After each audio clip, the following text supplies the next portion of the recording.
प्रश्न है, एक संगठन ने पूरे विश्व में 15 से 44 वर्ष की आयु वाली महिलाओं में बीमारी और मृत्यु के कारणों का पता लगाने के लिए किए गए सर्वेक्षण से निम्नलिखित आंकड़े प्राप्त किए। यानी एक संगठन है जो पूरे विश्व में क्या करता है, 15 वर्ष से लगाकर 44 वर्ष तक की जितनी भी महिलाएं हैं उनकी बीमारी और मौत किस कारण से हो रही है उसका पता लगा रही है। जैसे जनन स्वास्थ्य अवस्था में किसी की बीमारी के कारण मृत्यु जो हो रही है वो क्या है, 31.8% उसकी क्या है, दर है। यानी सबसे ज़्यादा जो है इसी के कारण महिलाएं मर रही है, उनकी मृत्यु हो रही है। इस प्रकार से बहुत सारे 6 कारण हैं और उनका प्रतिशत यहाँ पर हमें दिया हुआ है, यानी सारणी पहले से ही बनाई गई है। अब हमें क्या करना है, तो आगे प्रश्न कह रहा है ऊपर दी गई सूचनाओं को आलेखीय रूप में निरूपित कीजिए। यानी कि हमें क्या करना है, इन सूचनाओं को आलेखीय रूप से निरूपित करना है। तो ये जो सूचनाएं हैं यहाँ पर हमें वर्ग नहीं दिया हुआ है, यानी कि यहाँ पर जो ये पहला खाना है उसमें कारण लिखा हुआ है। तो जब पहले खाने में हमें यहाँ पर वर्ग अंतराल नहीं दिया हुआ हो तो उस केस में हम ग्राफ कैसा बनाते हैं, दंड आलेख का बनाते हैं। यानी यहाँ पर हम दंड आलेख बनाएंगे। ठीक है, अब दंड आलेख की क्या विशेषता होती है एक बार वो समझ लेते हैं। दंड आलेख जो होता है वो 2 अक्षों के मध्य बनता है, एक होता है एक्स अक्ष और दूसरा होता है वाई अक्ष। ठीक है, एक्स अक्ष में क्या आता है, तो एक्स अक्ष में जो हमारी जो ये सारणी दी हुई है इसमें ये जो पहला खाना है ये हमेशा एक्स अक्ष पर आएगा और जो ये दूसरा खाना है वो हमेशा किस पर आएगा, वाई अक्ष पर आएगा। ठीक है, तो एक्स अक्ष पर क्या आता है, ये जो पहले खाने में जो भी चीज़ होती है वो हमेशा एक्स अक्ष पर आती है और जो सारणी के दूसरे खाने में होती है वो हमेशा वाई अक्ष पर आती है। ठीक है, अब हमें क्या करना है, दंड आलेख बनाने के लिए हमें दंड का निर्माण करना है। दंड क्या होता है, एक आयताकार दंड होता है जिसकी चौड़ाई जो होती है वो समान होती है। ऊंचाई जो है वो भिन्न भिन्न हो सकती है लेकिन चौड़ाई क्या होती है, समान होती है। और हमें क्या करना है, ग्राफ में सबसे पहले जो पहला खाना होता है वो खाली छोड़ना है। यानी 0 से हम स्टार्ट करते हैं तो ये जो पहला खाना आता है वो हमें खाली छोड़ना है। फिर दूसरे खाने में हमें दंड बनाने हैं और दंड की विशेषता क्या है कि इसकी चौड़ाई समान रहेगी, ऊंचाई भिन्न भिन्न हो सकती है। फिर जब दूसरा दंड बनाएंगे तो फिर हमें एक खाली खाना छोड़ना है, फिर हमें दूसरा दंड बनाना है। ठीक है, फिर तीसरा दंड बनाना है। तो इस प्रकार से हमें क्या करना है, दंड आलेख बनाना है। समझ गए? चलो अब इसमें क्या करना है, सबसे पहले हम एक्स अक्ष और वाई अक्ष खींच लेते हैं। तो हमें स्केल को यहाँ नीचे की ओर रखना है। आपको ध्यान रखना है कि जब आप एक्स अक्ष खींचते हो तो यहाँ पर ये जो छोटे छोटे खाने हैं वो उसमें नहीं आने चाहिए। ठीक है, इसका हमें ध्यान रखना है। तो ये हो गई हमारी एक्स अक्ष। इसी प्रकार हम ऊपर की तरफ वाई अक्ष बना लेते हैं। ये हो गई हमारी वाई अक्ष। अब एक्स अक्ष पर हमें क्या है, कारण दिया हुआ है। तो यहाँ पर नीचे हमें क्या लिखना है, कारण लिखना है। सबके किस किस कारण से मृत्यु हो रही है वो कारण यहाँ पर लिखने हैं। ठीक है, फिर ऊपर की ओर क्या है, तो ऊपर की ओर हमें दिया है महिलाओं की मृत्यु दर, वो किस में है, प्रतिशत में है। ठीक है, महिलाओं की जो मृत्यु दर है वो किस में दी हुई है, हमें प्रतिशत में दी हुई है। ठीक है, और यहाँ पर जो एक्स अक्ष और वाई अक्ष दोनों एक दूसरे को जो काटती है इस बिंदु को हम किस से लिखेंगे, 0 से लिखेंगे। अब देखो एक्स अक्ष पर तो हमारे कारण आ जाएंगे लेकिन वाई अक्ष पर हमें एक पैमाना लेना पड़ेगा। अब पैमाना कैसे लेना है, तो देखो हमारे जो ये आंकड़े दिए हुए इसमें सबसे बड़ा आंकड़ा क्या है, 31.8%। ठीक है, तो ये सबसे बड़ा आंकड़ा है। तो हमारे पास यहाँ पर जो खाने की संख्या है वो कम है, हम 31 खाने यहाँ पर नहीं बना सकते। तो इस हिसाब से हम क्या करेंगे, देखो अगर एक खाना हम 5 इकाई का ले ले, कितने इकाई का ले ले, 5 इकाई का ले ले, तो यहाँ पर हम 40 खाने आराम से बना सकते हैं। जैसे यहाँ 0 से ये जो मैंने यहाँ पर पहला खाना लिया है वो 5 इकाई का ले रहा हूँ। ठीक है, दूसरा खाना 10 इकाई का, तीसरा खाना 15 इकाई का, चौथा हो जाएगा 20 इकाई का, फिर उसके बाद पाँचवा हो जाएगा 25 का और छठा हो जाएगा 30 का। और क्योंकि हमारा जो है सबसे बड़ा आंकड़ा 31.8 है तो हमें 30 से ज़्यादा लेना है, यानी हमें 35 तक आंकड़े लेने हैं। ठीक है, तो ये तो हो गया हमारा महिला मृत्यु दर का प्रतिशत। आप चाहो तो इस साइड में आप लिख सकते हो महिला मृत्यु प्रतिशत। ठीक है, यानी यहाँ पर जो आपने ये पैमाना लिया है वो किसका है, महिला मृत्यु प्रतिशत का है। नीचे की ओर हमारा क्या आ जाएगा, नीचे की ओर हमारा कारण आ जाएगा। तो यहाँ पर दंड आलेख में हमें ये जो पहला खाना है वो तो खाली छोड़ना है। ठीक है, ये जो दूसरा खाना है उसमें क्या आ जाएगा कि ये जो दूसरे खाने में मृत्यु हो रही है उसका कारण है जनन स्वास्थ्य अवस्था। तो यहाँ मैं लिख लेता हूँ। तो ये हो गया जनन स्वास्थ्य अवस्था। फिर एक खाना खाली छोड़ना है और इस खाने में क्या आएगा, तांत्रिक मनोविकारी अवस्था। फिर अगला खाना खाली छोड़ना है, तीसरा कारण हो जाएगा क्षति, तो यहाँ हम लिखेंगे क्षति। फिर खाना खाली छोड़ेंगे, अगला कारण हो जाएगा हृदय वाहिका अवस्था, तो इसमें हमें कारण लिखना है हृदय वाहिका अवस्था। फिर हम अगला खाना खाली छोड़ेंगे, फिर कारण क्या आ जाएगा, श्वसन अवस्था, तो यहाँ पर आ जाएगा श्वसन अवस्था। ठीक है। फिर खाना खाली और अन्य कारण, तो यहाँ जो खाना है वो खाली छोड़ना है, इसको हमें आगे बढ़ाना है। ठीक है, एक्स अक्ष को। फिर यहाँ जो आएगा वो कारण हो जाएगा अन्य कारण। ठीक है, तो यहाँ मैं लिख देता हूँ अन्य और यहाँ हो जाएगा कारण। ठीक है, अब हमें क्या करना है, दंड खींचने। तो सबसे पहले देखो, जनन स्वास्थ्य अवस्था के कारण मृत्यु कितनी हो रही है, 31.8, यानी कि हमें 30 से ऊपर जाना है। तो देखो, क्योंकि हमने पैमाना कितना लिया, 5 का, तो यहाँ पर कुल 10 छोटी छोटी लाइनें हैं, यानी जो 2 लाइनें हैं वो यहाँ पर 1 इकाई का काम करेगी। 2 छोटी छोटी लाइनें 1 इकाई का काम करेगी, यानी हमें 30 तक तो जाना ही जाना है। फिर एक जो लाइन है, 2 लाइनें जो है वो 31 की है, यानी 2 लाइन, इन 2 छोटी छोटी लाइनों से थोड़ा ऊपर जाना है। तो ये हो गया 1 और ये हो गया 2 और यहाँ पर थोड़ा सा ऊपर हम जाएंगे। ठीक है, यानी यहाँ पर जो है वो 31.8 हमें मिलेगा। तो ये मैंने 31.8 ड्रॉ कर लिया है। अब हमें क्या करना है, स्केल की सहायता से दंड खींचने हैं। तो देखो, ये जो दंड हो गया वो हो गया जनन स्वास्थ्य अवस्था के कारण जो मृत्यु हो रही है वो कितनी है, 31.8% है। फिर दूसरा हमारा कारण है 25.5%, वो है तंत्रिका मनोविकार अवस्था। तो यहाँ पर हम 25.4% का दंड बनाएंगे। अब 25 का मतलब क्या हो गया, ये हो गया हमारा 25 और 25 से थोड़ा सा ज़्यादा। ठीक है, हल्का सा हम ऊपर की तरफ जो है ड्रॉ करेंगे इसको। तो ये हो गया 25, फिर हल्का सा ऊपर 0.4 मतलब थोड़ा सा ऊपर, थोड़ा सा, ज़्यादा नहीं, है ना। अगला है क्षति। क्षति के कारण है 12.4, यानी 12 से थोड़ा ऊपर। अब पहले हमें 12 कहाँ मिलेगा वो समझो। देखो, मैंने बताया कि एक खाने में कुल छोटी छोटी 10 लाइनें, जिसमें 2 छोटी लाइनें हैं वो 1 को बता रही है। ठीक है, यानी 4 छोटी लाइनें किसको बताएगी, 2 इकाई को बताएगी। तो यहाँ पर पहले हमें 10 में जाना है, फिर यहाँ पर हमें 4 छोटी छोटी लाइनें लेकर थोड़ा सा ऊपर जाना है, क्योंकि यहाँ 12.4 है ना।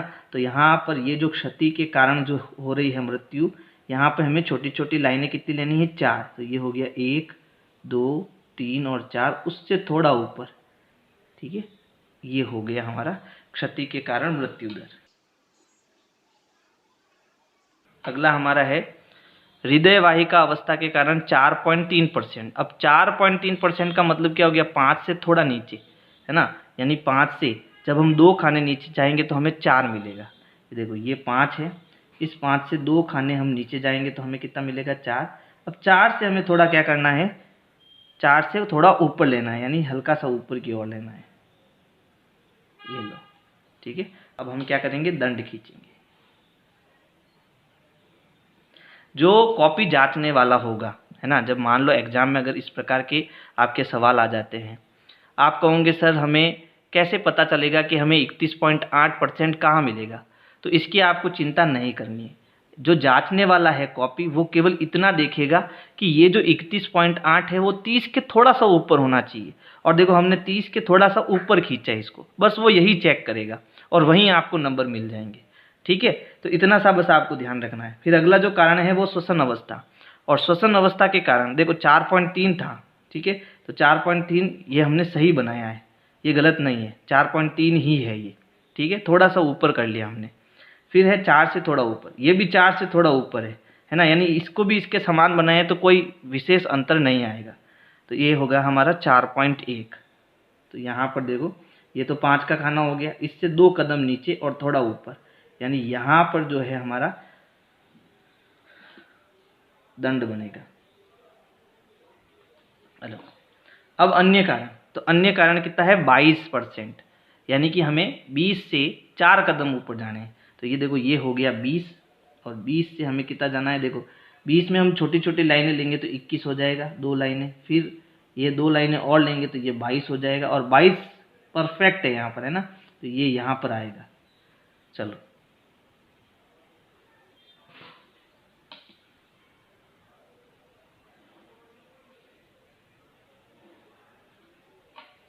ये बन गया हमारा दंड आलेख। ठीक है, ये कंप्लीट है। अब अगर आप चाहो कि हमें यहाँ पर पैमाना लिखना है, ठीक है, तो एक्स अक्ष पर तो हमने एक जो खाना लिया वो क्या हो गया, कारण का हो गया, तो इसको लिखने की ज़रूरत नहीं।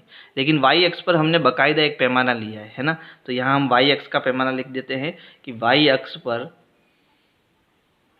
एक खाना बराबर हमने कितना इकाई का लिया है, 5 इकाई का लिया है, तो ये हमारा पैमाना हो गया। अब ये पहले प्रश्न का उत्तर तो हो गया, हमने आलेख बना दिया। दूसरा प्रश्न है, कौन सी अवस्था पूरे विश्व की महिलाओं के खराब स्वास्थ्य और मृत्यु का बड़ा कारण है। तो सबसे बड़ा कारण जो है वो है जनन स्वास्थ्य अवस्था। इसके कारण सबसे ज़्यादा महिलाओं की मृत्यु हो रही है। तो हमारे दूसरे प्रश्न का जो कारण है वो हो जाएगा जनन स्वास्थ्य अवस्था। फिर उसके बाद आप चाहो तो ये के कारण पूरे विश्व की महिलाओं की खराब स्वास्थ्य और मृत्यु का बड़ा कारण है, आप इसके पीछे लिख सकते हो, मतलब ये मैंने कारण लिख दिया, ये हमारा आंसर है। फिर तीसरा जो प्रश्न है वो है, अपनी अध्यापिका की सहायता से ऐसे 2 कारणों का पता लगाने का प्रयास कीजिए जिनकी ऊपर 2 में मुख्य भूमिका रही। यानी कि ये जो मृत्यु हो रही है महिलाओं की, उनका मुख्य 2 कारण क्या हो सकते हैं वो हमें यहाँ लिखने हैं। तो देखो, एक तो कारण हो सकता है कि सभी जगह पर जो है चिकित्सा सुविधा उपलब्ध नहीं होती है ना, तो हम यहाँ लिख सकते हैं चिकित्सा सुविधाओं का अभाव। पहला कारण क्या हो जाएगा, चिकित्सा सुविधाओं का अभाव। दूसरा हमारा कारण हो जाएगा कि अगर कोई डॉक्टर सही तरीके से चिकित्सा पद्धति का प्रयोग नहीं कर रहा है, ठीक है, तो अभी महिलाओं की क्या हो जाती है, मृत्यु हो जाती है। तो दूसरा कारण हम लिख सकते हैं सही चिकित्सा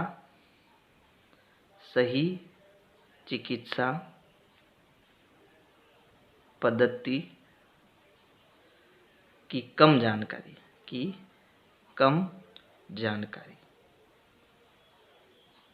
तो इस प्रकार से जो है आपको प्रश्न संख्या 1 करना है। प्रश्न 2 है, भारतीय समाज के विभिन्न क्षेत्रों में प्रति 1000 लड़कों पर लड़कियों की निकटतम 10 तक की संख्या के आंकड़े नीचे दिए गए हैं। यानी हमारे जो समाज में प्रति 1000 लड़कों के पीछे कितनी लड़कियां हैं, उनके आंकड़े हमें दिए हुए हैं। ठीक है, जैसे यहाँ पर क्षेत्र है, फिर उसके प्रति 1000 लड़कों पर लड़कियों की संख्या यहाँ दी हुई है। जैसे अनुसूचित जाति जो है उसमें प्रति 1000 लड़कों के पीछे 940 लड़कियां हैं। अनुसूचित जनजाति में प्रति 1000 लड़कों के पीछे 970 लड़कियां हैं। तो इस प्रकार से हमें विभिन्न क्षेत्रों के अलग अलग आंकड़े दिए हुए हैं। हमें पहले क्या करना है, ऊपर दी गई सूचनाओं को एक दंड आलेख द्वारा निरूपित कीजिए। यानी हमें इसका दंड आलेख बनाना है, फिर इस दूसरे प्रश्न का उत्तर भी देना है। तो पहले हम इसका दंड आलेख बनाएंगे। तो देखो, सबसे पहले मैंने यहाँ पर एक्स अक्ष और वाई अक्ष पहले से बना दी है। ठीक है, ग्राफ में आपको प्रत्येक ग्राफ में एक्स अक्ष और वाई अक्ष तो बनाना ही पड़ेगा, तो वो पहले से मैंने बना दिया है। फिर हमें पता है कि दंड आलेख में हमें ये पहला खाना जो है वो खाली छोड़ना है। दूसरे खाने से एकांतर क्रम में हमें इनके क्षेत्र लिखने हैं। यानी यहाँ पर जो ये एक्स अक्ष है वो क्या है, क्षेत्र है। तो क्षेत्र में यहाँ पर सबसे पहले क्या है, अनुसूचित जाति, फिर अनुसूचित जनजाति। तो एक बार मैं यहाँ पर इनको सबको लिख लेता हूँ, है ना। तो यहाँ पर मैंने प्रत्येक एक एक खाना छोड़कर जितने भी यहाँ पर क्षेत्र है वो सारे लिख दिए हैं। अब हमें वाई अक्ष पर क्या करना है, पैमाना लेना है। तो हम जानते हैं कि एक्स अक्ष और वाई अक्ष ये दोनों जहाँ कटेगी वो हमारा बिंदु क्या होगा, 0 होगा। अब हमें यहाँ पर जो पैमाना लेना है, यहाँ पर देखो आंकड़े, सबसे बड़ा आंकड़ा जो है वो है 970 का, है ना। तो हमें यहाँ पर जो पैमाना लेना है वो इसके अकॉर्डिंग लेना है। तो अगर मैं यहाँ पर शुरुआत 900 से करता हूँ, मान लीजिए यहाँ पर मैं पैमाना 900 से शुरू करता हूँ, ठीक है, फिर 900 के बाद 910 लेता हूँ, तो ये सारी संख्या, सारे आंकड़े जो है हम ग्राफ पर आसानी से लिख सकते हैं, है ना। तो हम क्या करेंगे, सबसे पहले शुरुआत 900 से करेंगे। तो 900 से करने के लिए हमें इस वाई एक्स को नीचे की ओर खींचना पड़ेगा। यानी ये 0 के बाद क्या आएगा, 1 2 3 4 या 10 20 30 ऐसे आएगा, है ना। तो हम क्या करेंगे, यहाँ से वाई एक्स को ऊपर से खींचकर नीचे की ओर लाएंगे 900 तक, ठीक है। यानी इसमें एक निकुंज डालेंगे। यहाँ पर हम क्या करेंगे, ऐसे इस प्रकार से एक निकुंज डालेंगे। इसका मतलब है कि इसको मैंने ऊपर से पकड़कर नीचे की ओर खींच लिया। अब मैं यहाँ पर ये एक खाना जो है वो कितने का ले रहा हूँ, 900 का ले रहा हूँ। कितने का ले रहा हूँ, 900 का ले रहा हूँ। ठीक है, फिर 900 के बाद क्या आएगा, 910, यानी यहाँ से सीधा हमने इसको 900 से शुरू किया है। फिर आगे के जो खाने आएंगे उसमें प्रत्येक खाना 10 इकाई का होगा। तो ये 900 के बाद यहाँ क्या आएगा, 910 आएगा। ठीक है, यहाँ पर ये हो जाएगा 910, फिर ये हो जाएगा 920, ये हो जाएगा 930, 940, 950, 960, फिर 970, 980। ठीक है, हमें क्योंकि सबसे बड़ा आंकड़ा 70 दे रखा है तो हमें 70 से एक ज़्यादा और लेना है, 80 तक लेना है। ठीक है, अब हम इनके दंड खींचेंगे। तो सबसे पहले देखो, अनुसूचित जाति जो है वो 940 तक, प्रति 1000 लड़के के पीछे कितनी लड़कियां हैं, 940। तो यहाँ पर 940 कहाँ है, देखो यहाँ पर है। तो हम क्या करेंगे, यहाँ पर इसको मिलाएंगे और नीचे की ओर दंड खींचेंगे।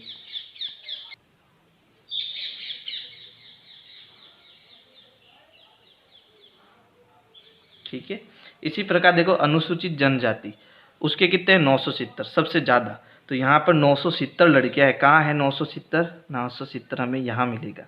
तो हम इसको ठीक से स्केल की सहायता से मिलाएंगे, है ना। चलो,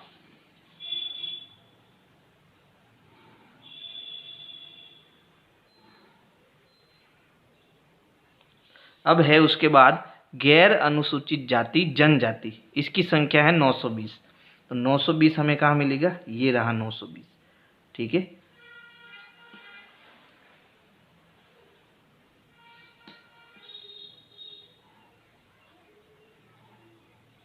चलो, फिर उसके बाद है पिछड़े जिले। तो पिछड़े जिलों में जो लड़कियों की संख्या है वो कितनी है, 950।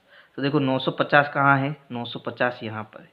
तो हमें यहाँ पर 950 का दंड खींचना है।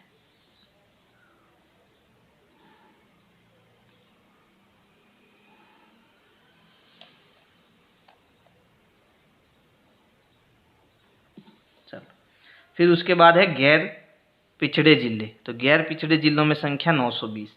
तो इसकी और इसकी संख्या समान है, 920।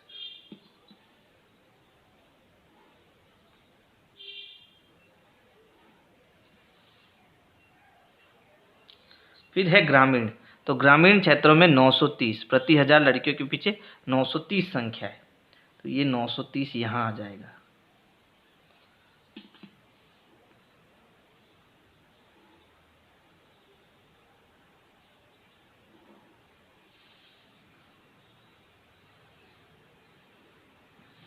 फिर है शहरी।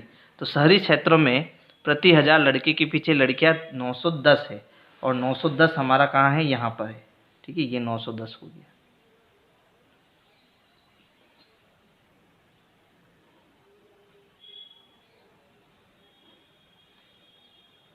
तो ये हो गया हमारा दंड आलेख।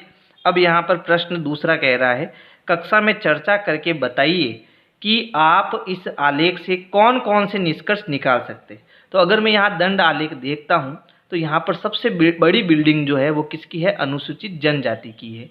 यानी कि अनुसूचित जनजातियों में प्रति 1000 लड़कों के पीछे 970 लड़कियां हैं। ठीक है, तो यहाँ पर जो लिंग अनुपात है वो हमें बैलेंस दिखाई दे रहा है। ठीक है, यानी कि लड़कियां ज़्यादा कम नहीं है, यहाँ पर लड़कियों की संख्या सबसे ज़्यादा है और बेहतरीन है। तो हमने जो चर्चा की है, हमने इसमें क्या पाया, हमने पाया कि अनुसूचित जनजाति में अनुसूचित जनजाति में प्रति हजार लड़कों प्रति 1000 लड़कों पर लड़कियों की संख्या सबसे अधिक है। संख्या सबसे अधिक कितनी है, 970 है, सबसे अधिक है। तथा सबसे कम तथा सबसे कम कहाँ है, शहरी क्षेत्र में। सबसे कम शहरी क्षेत्र में 910 है। ठीक है, प्रश्न 3 है, एक राज्य के विधानसभा के चुनाव में विभिन्न राजनीतिक पार्टियों द्वारा जीती गई सीटों के परिणाम नीचे दिए गए हैं। यानी कि यहाँ क्या हो रहा है, एक राज्य में विधानसभा में चुनाव हुआ, तो यहाँ पर जैसे राजनीतिक पार्टियाँ हैं उसमें से कितनी सीटें किसने जीती वो यहाँ लिखा हुआ है। ठीक है, जैसे राजनीतिक पार्टी का नाम ए है, उसने विधानसभा में कुल कितनी सीट जीती, 75 सीट जीती, बी ने 55, सी ने 37। तो ये आंकड़े हमें दिए हुए। सबसे पहला प्रश्न है, मतदान के परिणामों को निरूपित करने वाला एक दंड आलेख कीजिए। यानी हमें यहाँ भी क्या करना है, दंड आलेख बनाना है, फिर इस प्रश्न का उत्तर देना है। तो सबसे पहले हम दंड बना लेते हैं। तो देखो यहाँ पर पहला खाना हमें खाली छोड़ना है, फिर यहाँ एक्स अक्ष पर क्या आएगी, राजनीतिक पार्टी आएगी। अब राजनीतिक पार्टियों का क्या नाम है, तो सबसे पहले है ए, फिर दूसरी पार्टी हमारी है बी, तो एक खाना खाली छोड़ना है। ठीक है, फिर है सी, उसके बाद डी, ई और एफ। ये हो गया डी, ई और उसके बाद ये क्या हो गया, एफ हो गया। अब यहाँ पर हमें वाई अक्ष पर पैमाना लेना है। तो यहाँ देखो सबसे बड़ा जो आंकड़ा है वो क्या है, 75 का है। यानी हमें जो यहाँ पर पैमाना लेना है वो 80 तक लेना है। ठीक है, तो ऐसा हम कौन सा पैमाना ले ताकि हम इसको आसानी से लिख सके। तो अगर मैं एक खाना 10 का लेता हूँ, ठीक है, तो 10, 20, 30, 40, 50, 60, 70, 80 तक मैं आराम से यहाँ पर खाने ले सकता हूँ। समझ गए ना। तो यहाँ पर अब मैं एक खाना कितने का ले रहा हूँ, 10 का ले रहा हूँ, है ना। एक खाना 10 का ले रहा हूँ तो ये 10 हो गया, फिर ये 20 हो गया, ये 30 हो जाएगा, 40, 50, 60, 70 और फिर 80। क्योंकि हमारा सबसे बड़ा आंकड़ा 75 है तो हम ये आंकड़े कहाँ तक लेंगे, 80 तक लेंगे। ठीक है, अब हम दंड खींचेंगे। तो देखो ए पार्टी ने कितनी सीटें जीती, 75। तो हमें 70 तक तो ऊपर जाना ही जाना है, लेकिन हमें दिया है 70 और 80 के बीच में 75। तो इन एक खाने में कितनी छोटी छोटी लाइनें होती है, 10 छोटी छोटी लाइनें होती है। ठीक है, तो हमें बीच वाली 5वीं लाइन पकड़नी है, तो हमें कितना मिल जाएगा, 75 मिल जाएगा। तो यहाँ देखो ये 5वीं थोड़ी गहरी लाइन होती है, हल्की गहरी। तो यहाँ साफ साफ हमें दिख रहा है कि ये कितना है, 75 का है। तो यहाँ पर ये हो गया 75, है ना। अब हम इसका दंड खींचेंगे।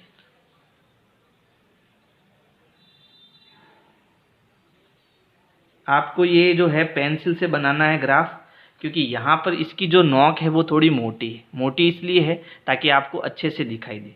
आपको जो ये काम है वो या तो पेन से करना है या पेंसिल से करना है, मार्कर से नहीं करना है। आप कलर अंदर जो है मार्कर से भर सकते हो, लेकिन दंड जो आपको खींचने हैं वो पेन या पेंसिल से खींचने हैं। ठीक है, फिर आप में बी पार्टी में देखो 55 संख्या है, तो ये भी किस में आएगी, 50 और 60 के बीच में आएगी। तो देखो 50 और 60 के बीच में ये 55 की लाइन है, तो ये यहाँ पर आएगा हमारा दूसरा दंड।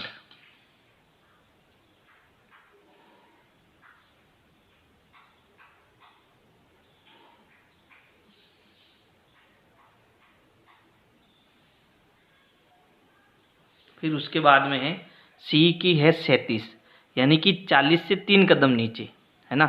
छोटी छोटी लाइनें कितनी होगी, खाने में 10 होगी। तो आपको क्या करना है, ये हो गया 30 और ये हो गया हमारा 40। तो 40 से हम 3 कदम जब नीचे जाएंगे तो हमें कितना मिलेगा, 37 मिलेगा।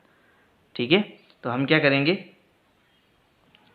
तो देखो यहाँ पर ये हो गया हमारा 40 और इसमें ये सी पर हमें दंड खींचने हैं। तो देखो इसमें 3 छोटे खाने वो नीचे लेने हैं, तो 1, 2 और 3। तो ये हमारा कितना हो जाएगा, 37 हो जाएगा। ठीक है, चलो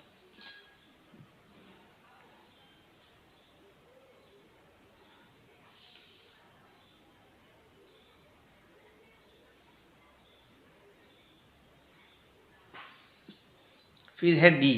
डी में है 29, यानी 30 से एक कदम नीचे। तो ये हो गया 30। ठीक है, और इससे एक लाइन नीचे, ये छोटी वाली लाइन जो है उससे एक कदम नीचे हमें लेनी है। चलो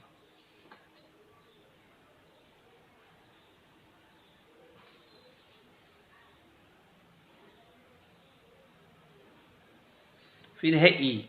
ई में है कुल 10 सीटें जीती ई ने, तो ये हमारा हो गया 10।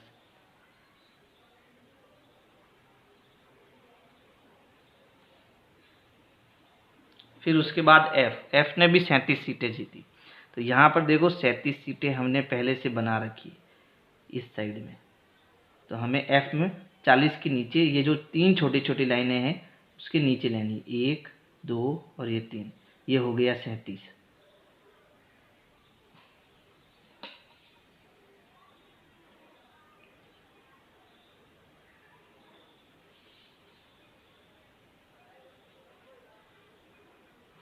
अब देखो दूसरा जो प्रश्न है वो क्या कह रहा है, किस राजनीतिक पार्टी ने अधिकतम सीट जीती। तो यहाँ पर सबसे ज़्यादा सीट जीतने वाली राजनीतिक पार्टी वो क्या है, ए। तो यहाँ हम उत्तर लिख सकते हैं, क्या आंसर हो जाएगा कि ए राजनीतिक पार्टी ने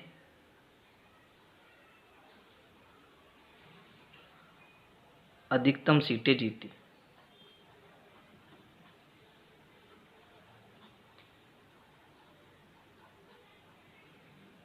जीती में ती बड़ा कर देना। प्रश्न 4 है, एक पौधे की 40 पत्तियों की लंबाई 1 मिलीमीटर तक शुद्ध मापी गई है और प्राप्त आंकड़ों को निम्नलिखित सारणी में निरूपित किया गया है। यानी कि एक पौधा है जिसकी हमने कितनी पत्तियां ली, 40 पत्तियां ली, और उन सब की पत्तियों की लंबाई को हमने मापा। जब लंबाई को हमने मापा तो कुछ पत्तियां ऐसी थी जिसकी लंबाई 118 मिलीमीटर से लगाकर 126 मिलीमीटर थी।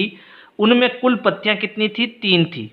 फिर 127 से 135 मिलीमीटर के बीच में कुल पत्तियां कितनी थी, 5 थी। तो इस प्रकार से जो है हमने इनकी सभी विभिन्न पत्तियों की लंबाई को मापा और यहाँ पर हमने आंकड़े लिखे।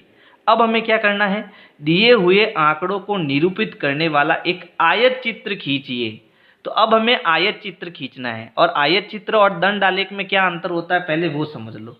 तो देखो आयत चित्र में क्या होता है, इसमें भी एक्स अक्ष होता है और वाई अक्ष होता है, ठीक है।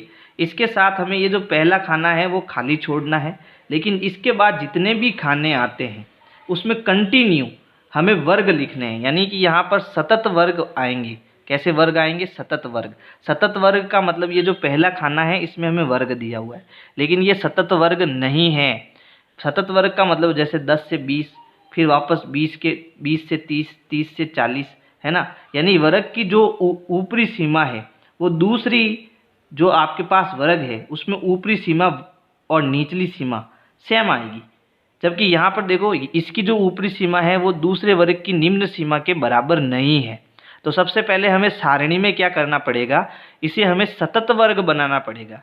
यानी जो ऊपरी सीमा यहाँ पर लिखी हुई है वो दूसरे वर्ग की निम्न सीमा के बराबर होनी चाहिए। तो अगर बराबर नहीं है तो हमें उसको बराबर करना है, ठीक है।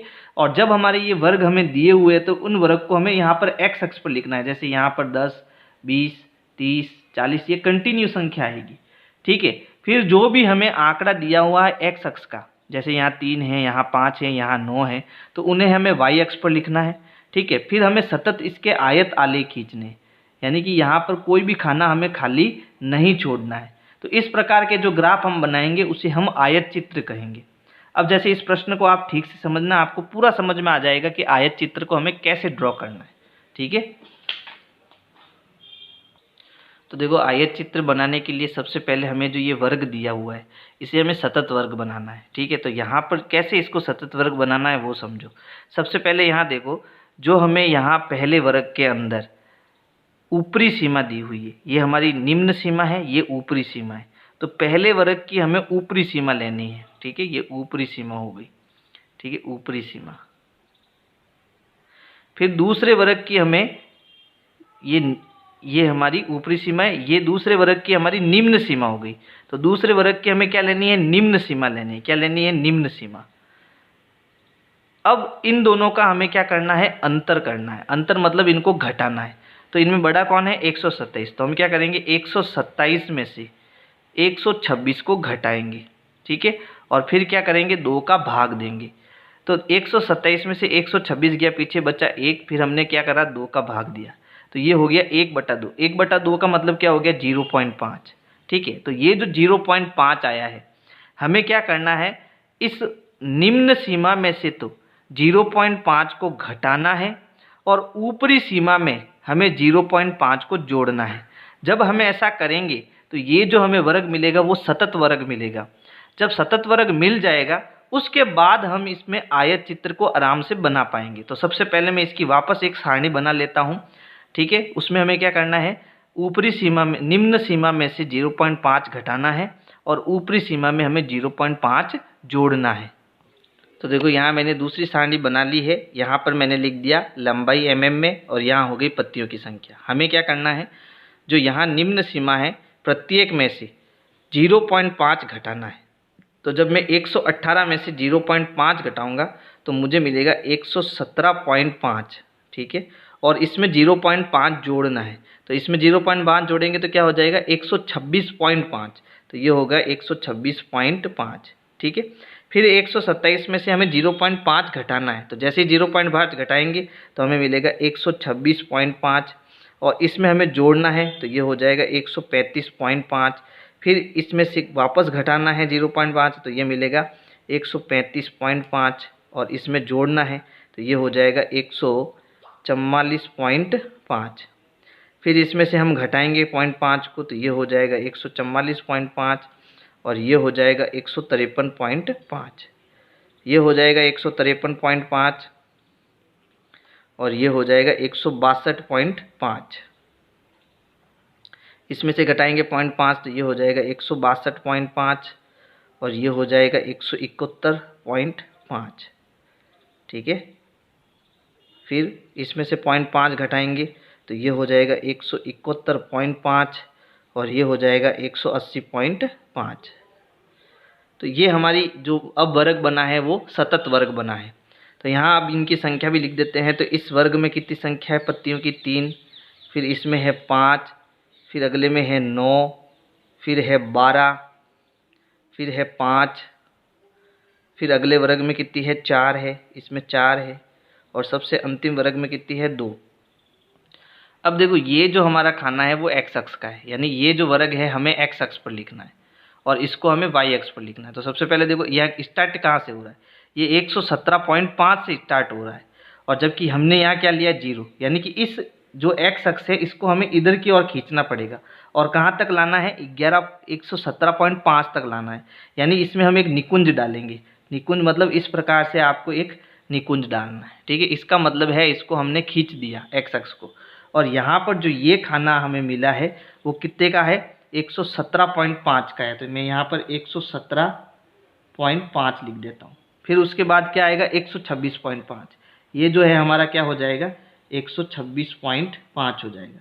इस प्रकार से हमें सभी खानों में एक्स अक्ष के मान को लिखना है, यानी वर्ग को लिखना है। तो ये हो गया हमारा एक्स अक्ष पर लंबाई। अब हमें वाई अक्ष पर क्या लेना है, पैमाना लेना है। तो पैमाना हमें कैसे लेना है, तो देखो सबसे बड़ा आंकड़ा जो है वो कितने का है 12 का है, ठीक है। तो यहाँ पर मैं एक खाना अगर मैं 2 इकाई का लूँ तो यहाँ पर आराम से मुझे 12 तक अंक मिल जाएंगे, है ना। तो यहाँ मैं क्या करूँगा, एक खाना जो है वो 2 इकाई का लूँगा।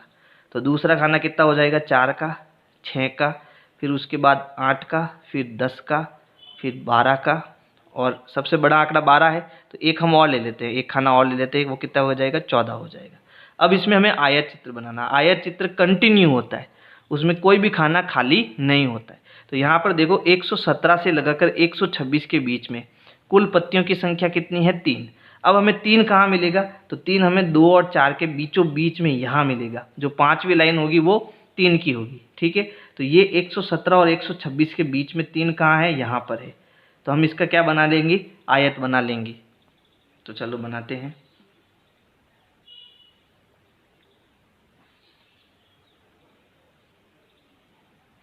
फिर उसके बाद 126.5 से 135.5 के बीच में कितनी पत्तियां है 5।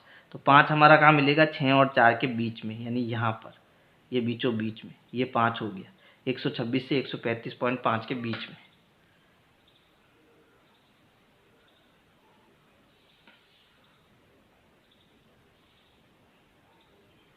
फिर उसके बाद 135.5 से 144.5 के बीच में 9 पत्तियां हैं, और 9 हमारा कहाँ है, 9 हमारा है 8 और 10 के बीच में, यानी यहाँ पर, ठीक है।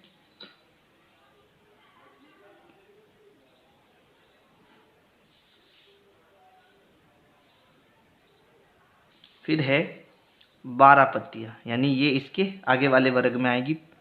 12 के बाद में 9 के बाद में 12 हमें कहाँ मिलेगा, यहाँ पर। ये आपको कंटिन्यू बनाना है, इसमें कोई भी खाना जो है खाली नहीं छोड़ना है, ठीक है।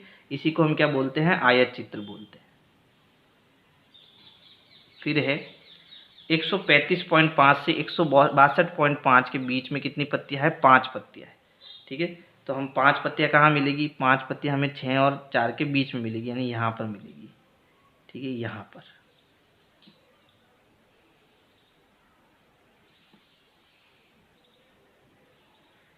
उसके बाद 162.5 से 171.5 के बीच में कितनी पत्तियाँ है, 4। ठीक है, हमें 4 कहाँ मिलेगा, ये रहा 4। चलो, फिर है 171.5 से 180.5 के बीच में कितनी पत्तियाँ है, 2, और ये हमारा हो गया 2। ठीक है, चलो, इस प्रकार से आपको ये आयत चित्र बनाना है। अब देखो, यहाँ आप चाहो तो इनकी संख्या लिख सकते हो। जैसे ये कितने का दंड है, 3 का है। फिर ये कितने का है, ये 5 का है। ये आयत कितने का है, तो यहाँ पर 9 तक ये आयत है, और यहाँ पर पत्तियों की संख्या 12 है। यहाँ पर पत्तियों की संख्या फिर से 5 है। यहाँ जो पत्तियों की संख्या है वो 4 है, और यहाँ पर 2 है। ये आप चाहो तो लिख सकते हो। अब हम देखो प्रश्नों के उत्तर देंगे, तो ये इसका तो उत्तर हमें मिल गया। अगला प्रश्न है, क्या इन्हीं आंकड़ों को निरूपित करने वाला कोई अन्य उपयुक्त आलेख है। तो देखो, जब हमें सतत वर्ग दिया जाता है तो सतत वर्ग की सहायता से हम बारंबारता बहुभुज आलेख खींच सकते हैं। कौन सा आलेख खींच सकते हैं, बारंबारता बहुभुज आलेख खींच सकते हैं। ठीक है, तो हमारा इस प्रश्न का जो उत्तर होगा ना, वो होगा हाँ, इन आंकड़ों को निरूपित करने वाला बारंबारता बहुभुज आलेख खींचा जा सकता है। देखो, तीसरा प्रश्न है, क्या यह सही निष्कर्ष है कि 153 मिलीमीटर लंबाई वाली पत्तियों की संख्या सबसे अधिक है, और क्यों। तो इस ग्राफ में देखो, 153 फिक्स है ना, 153 फिक्स है, और यहाँ पर 144.5 से लगाकर 153.5 की, इन दोनों के बीच में हमें कहीं ना कहीं 153 मिलेगा। ठीक है, इन दोनों के बीच में हमें 153 मिलेगा। अब ये फिक्स नहीं है कि वो 153 पत्तियाँ, जो लंबाई है 153 मिलीमीटर, वो सभी लंबाई की पत्तियाँ 12 होगी। ये गलत है, ये निष्कर्ष नहीं है ना। ये तो जो हमने संख्या 12 ली है वो 144.5 से लगाकर 153.5 मिलीमीटर लंबाई के बीच वाली पत्तियाँ हैं। ठीक है, हो सकता है कोई 144.5 वाली हो, 144.6 वाली हो, 144.7 वाली हो, 8 वाली हो, है ना।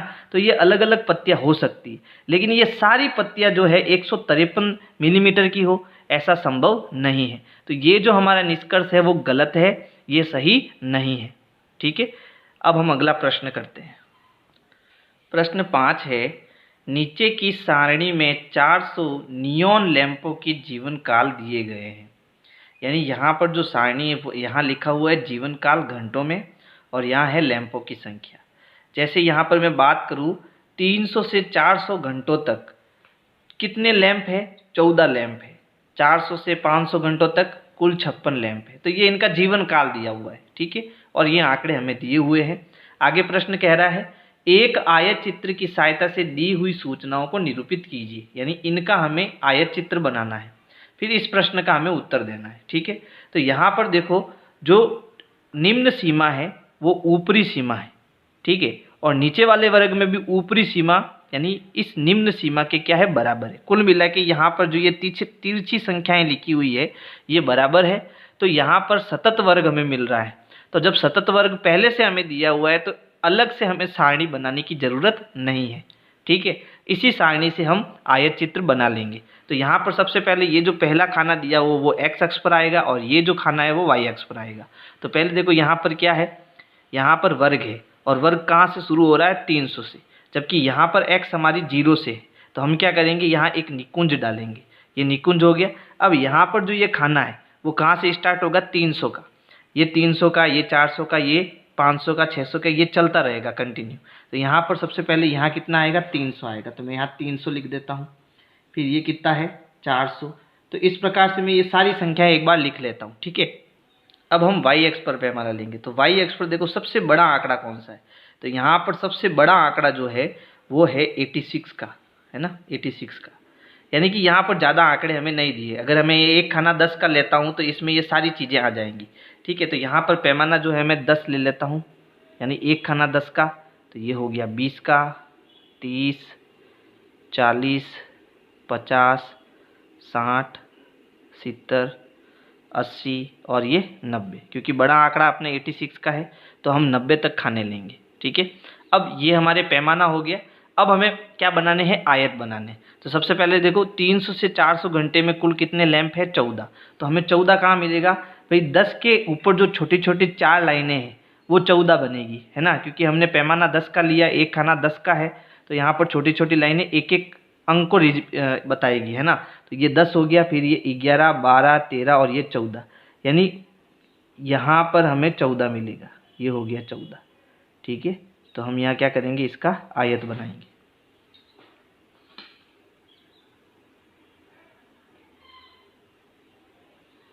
यानी कि 10 के ऊपर 4 छोटी लाइनें।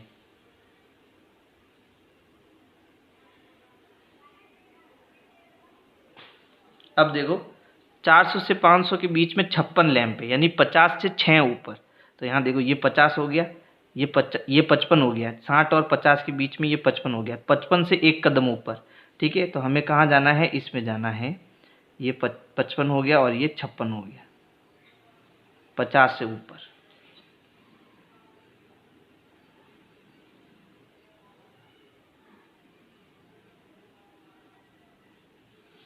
अब इनको मिला देते हैं।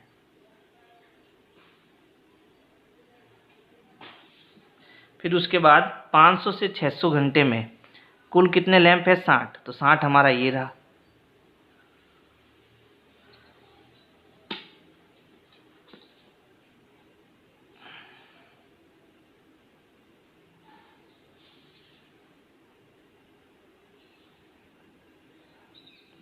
फिर उसके बाद 600 से 700 के बीच में 86, यानी 80 से 6 ऊपर। तो देखो ये हमारा हो गया 80, 80 के बाद ये 85, 85 और एक 86 यहाँ पर।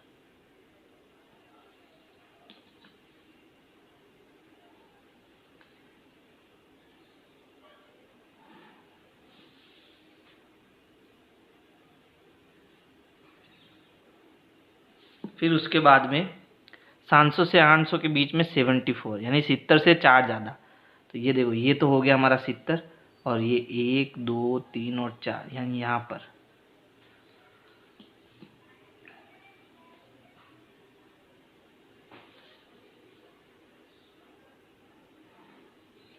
फिर है 62, 800 और 900 के बीच में 62, यानी यह कि 60 से 2 ज़्यादा। तो ये हो गया 60, और ये 1 और ये 2।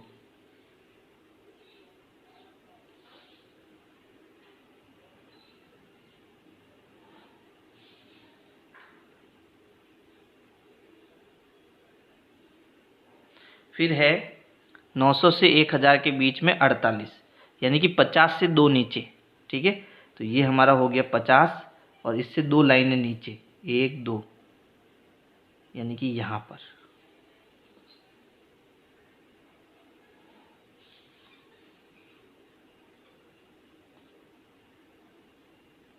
तो ये बन गया हमारा आयत चित्र।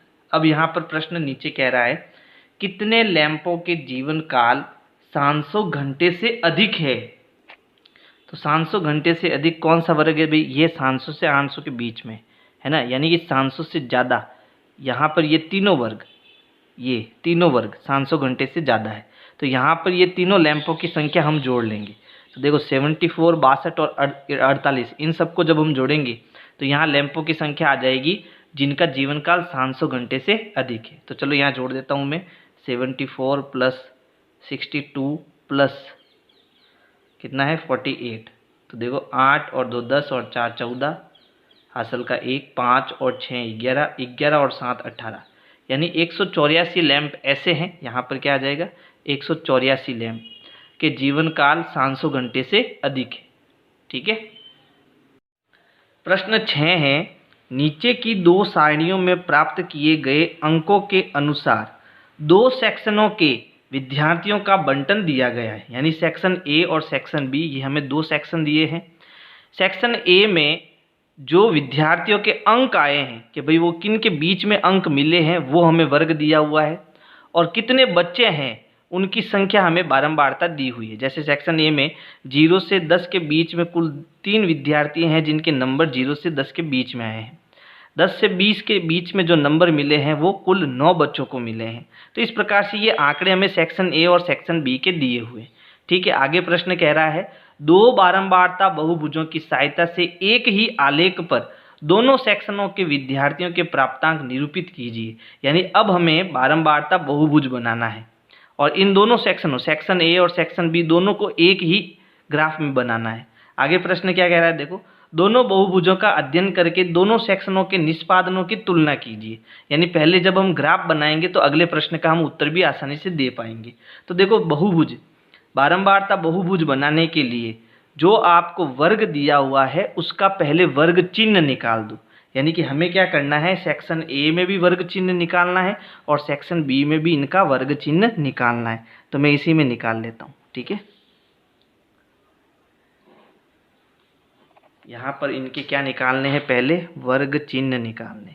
अब वो कैसे निकालते हैं उसको समझ लो। सबसे पहले जो वर्ग हमें दिया है 0 से 10, ठीक है, इन्हें हमें क्या करना है, दोनों को, ऊपर सीमा और निम्न सीमा दोनों को जोड़कर 2 का भाग देना है। तो 0 और 10 कितना हो गया, 10। 10 में 2 का भाग देंगे तो इसका वर्ग चिन्ह कितना निकल के आएगा, 5। तो यहाँ हम 5 लिख देते हैं, इसका वर्ग चिन्ह कितना आया, 5। अब इन दोनों को जोड़कर हमें 2 का भाग देना है। 10 और 20 30, 30 में 2 का भाग देंगे तो कितना आएगा, 15। तो इसका वर्ग चिन्ह आएगा 15। फिर इसका कितना आएगा, तो ये हो गया 50, 50 में 2 का भाग 25। ये हो गया 70, 70 में 2 का भाग देंगे तो 35। ये हो गया 90, 90 में 2 का भाग देंगे तो 45, ठीक है। अब देखो, जो वर्ग इसका है वो सेक्शन बी में भी सेम टू सेम वर्ग है। यानी इनके भी जब हम वर्ग चिन्ह निकालेंगे तो यही आएगा। यानी इसका वर्ग चिन्ह 5 आएगा, इसका 15 आएगा, इसका 25 आएगा, फिर इसका 35 और इसका 45, ठीक है।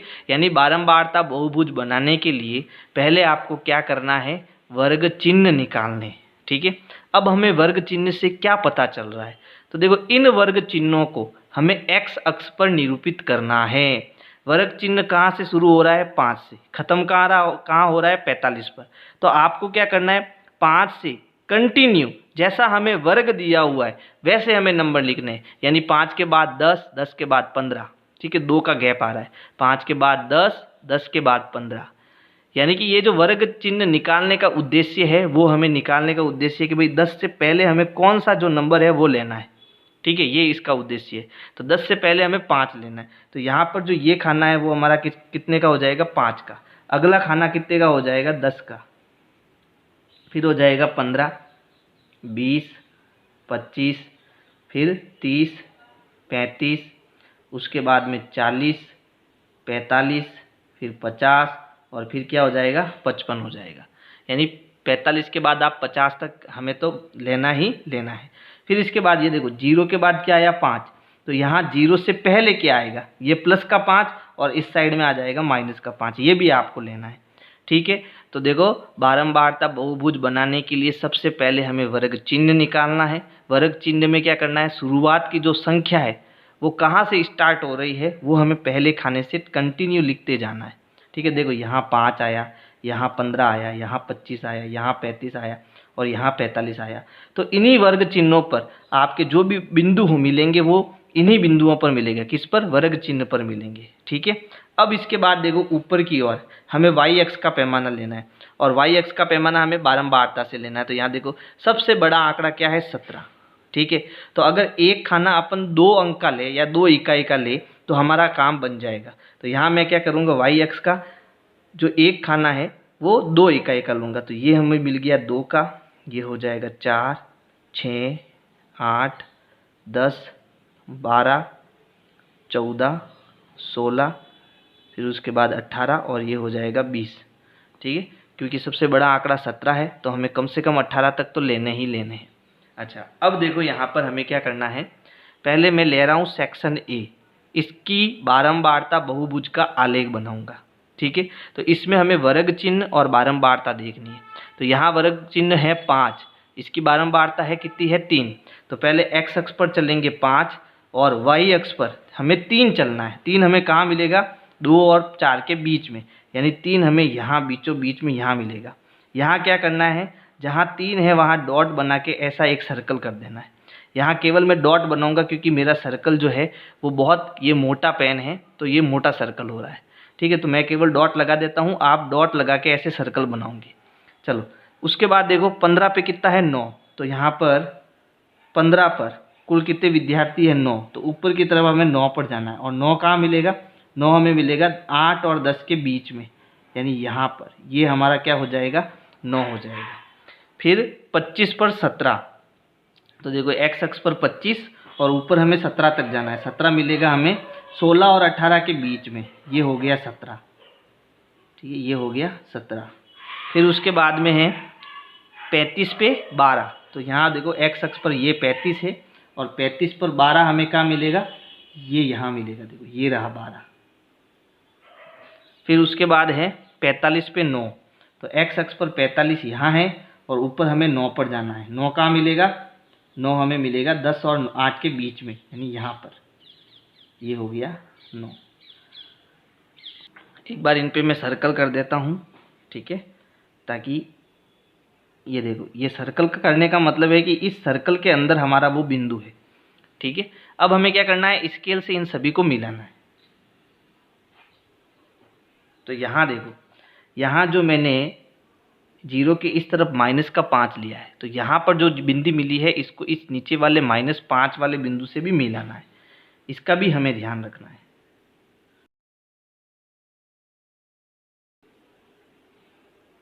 अब ये जो लास्ट वाला पॉइंट है, ठीक है, इसको भी हमें इसके अगले वाले वर्ग चिन्ह से मिलाना है। तो देखो 45 के बाद क्या आएगा, 55, तो इसको हमें इस 55 से मिलाना है सीधा। यहाँ पर भी सर्कल कर देते हैं। तो ये जो हमने बारंबारता बहुभुज खींचा है वो सेक्शन ए का है, तो यहाँ मैं लिख देता हूँ सेक्शन ए। ठीक है, अब हम सेक्शन बी का बहुभुज बनाएंगे। तो सेक्शन बी में देखो 5 वर्ग चिन्ह पर बारंबारता 5 है, तो यहाँ पर देखो, यहाँ पर 5 एक्स अक्ष पर है और यहाँ हमें बारंबारता कितनी दी है, 5। 5 कहाँ मिलेगा, 6 और 4 के बीच में हमें 5 मिलेगा, यानी यहाँ पर। ठीक है, ये हमारा 5 हो गया। फिर 15 पर 19 है, तो एक्स अक्ष पर यहाँ 15 है और 15 पर ऊपर हमें 19 की तरफ जाना है। तो 19 हमें देखो कहाँ मिलेगा, 19 मिलेगा 18 और 20 के बीच में, यानी यहाँ पर। यानी सबसे बड़ा आंकड़ा 19 है यहाँ पर। यहाँ सबसे बड़ा आंकड़ा क्या है, 19 है। फिर उसके बाद में देखो 25 पे 15 बच्चे हैं, तो यहाँ एक्स अक्ष पर ये 25 है, यहाँ हमें 15 की ओर जाना है। 15 कहाँ मिलेगा, तो 15 हमें मिलेगा 16 और 14 के बीच में, यानी यहाँ पर। ये हमारा 15 हो जाएगा। ठीक है, फिर उसके बाद में 35 पे 10 बच्चे हैं, तो एक्स अक्ष पर ये 35 और 35 पर 10 कहाँ है, देखो 10 हमारा है यहाँ पर। ठीक है, ये 10 हो गया। फिर 45 पे 1, तो यहाँ देखो 45 हमारा यहाँ पर है और 45 पर केवल 1 है, यानी 2 और 0 के बीच में ये 1 हो जाएगा। और ये हमारा सेक्शन क्या हो गया, बी सेक्शन हो गया। ठीक है, ये बी सेक्शन हो गया और ये ए सेक्शन हो गया। अब इन पॉइंटों को हम स्केल से मिलाएंगे, तो देखो यहाँ पर -5 से पहले इसको मिला।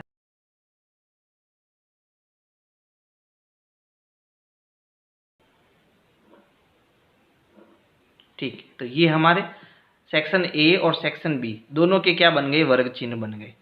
अब ये जो हमारा बारंबारता बहुभुज आया है, इसमें हमें क्या पूछा गया है कि दोनों बहुभुजों का अध्ययन करके दोनों सेक्शनों के निष्पादनों की तुलना कीजिए।